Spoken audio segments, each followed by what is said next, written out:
Hi, this presentation is for Chapter 16 about writing proposals, as well as a couple slides about using parallelism within your sentences, which I've noted has been an error in several of your documents. So there are two types of proposals, external proposals and internal proposals. For your assignment number 8, you will create a proposal, and so it'll be important to distinguish between these two.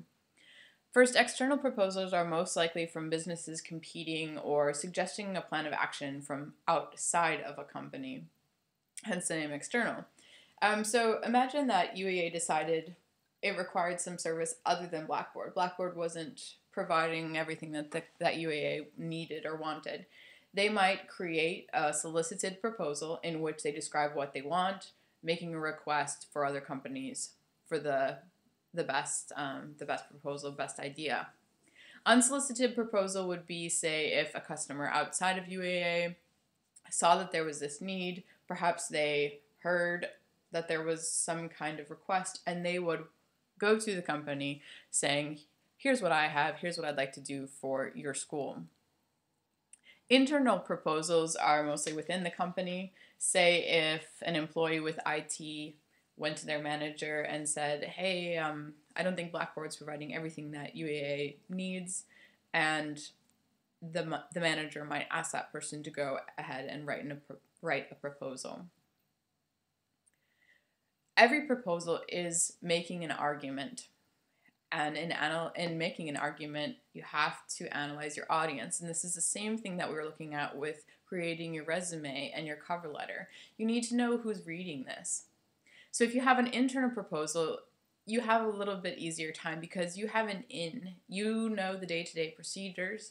You know the employees. You probably are an employee yourself. And so you've seen the good, the bad.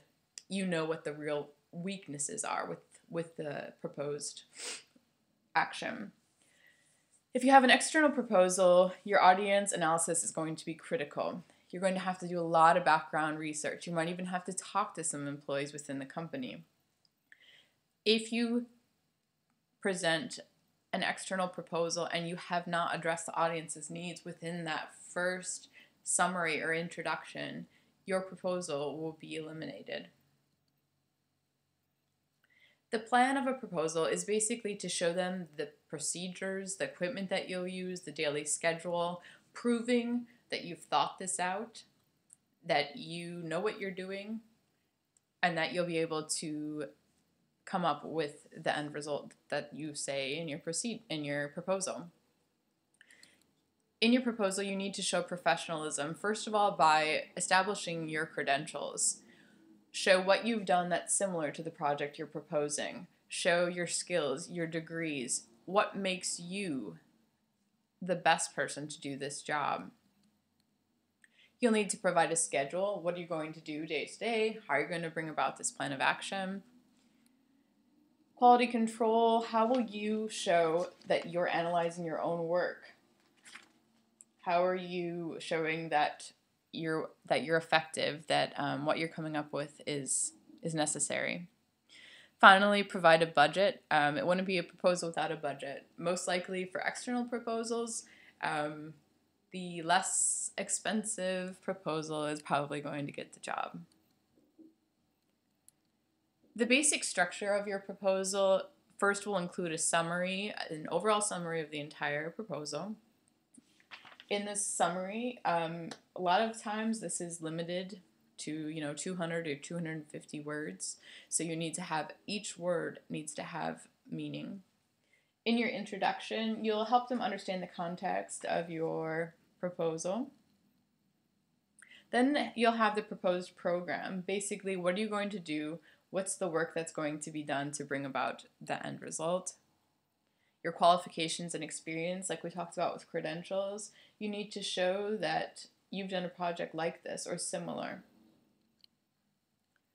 The budget, most likely, like I said before, if it costs less, then you'll probably get the job. And the appendices will be any kind of outside information. If you've done some kind of questionnaire, if you have a map to show where the area where you're talking about, these would be extras. So where will you go from here? Basically, your assignment number 8 will be creating a proposal, which you send to me. I'll send it back to you with one of the two options. One, it will be approved for your final project, or two, it'll be approved but with suggestions for improvement. Perhaps there's some areas that are a bit weak or that you need to revise before you move on. Then you'll assign tasks to your group. Each person will decide what they're going to do, how you're going to work together. And finally, you'll begin doing background research. I'm hoping that within your group, because you're all in the specific or close enough related major area, that you'll have some background information. You're still going to need concrete data and research. All right, and on a little bit different vein, parallelism in your writing. I noticed this a lot in your memo analyzing your audience, and so I wanted to just make a little bit of clarification about using parallel structures. Let's look at this sentence. The Alaska Club seeks employees who are ambitious, motivate themselves, and exhibit dedication. Most of the errors I've seen in parallelism have been in structures like this, where you have this list. The problem with this is that the verb doesn't go along with all of the other words. So the Alaska Club seeks employees who are ambitious. Yes, that works. But can you say who are motivate themselves?